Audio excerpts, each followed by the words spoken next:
my national park story is about the Everglades National Park in South Florida. I actually grew up in Central Florida, which is a sprawling suburban, really devoid of any kind of nature or green space. It wasn't until I was about 10 years old that I actually visited the Everglades, which was just a couple hours drive from where I grew up.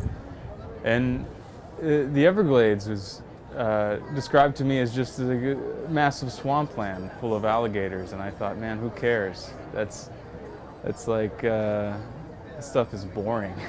and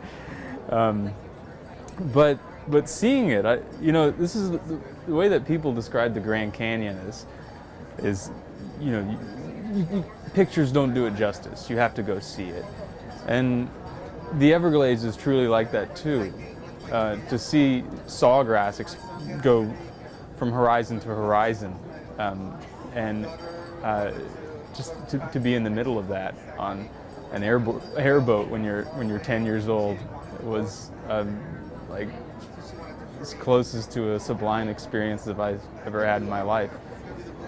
And it was something that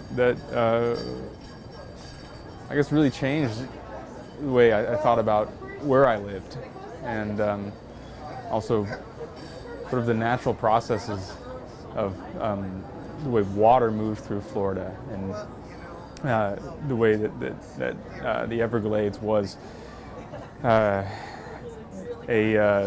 sort of the foundations for farmland that when Westerners originally started settling Florida. It was the beginning to, I guess, a connection to exploring history.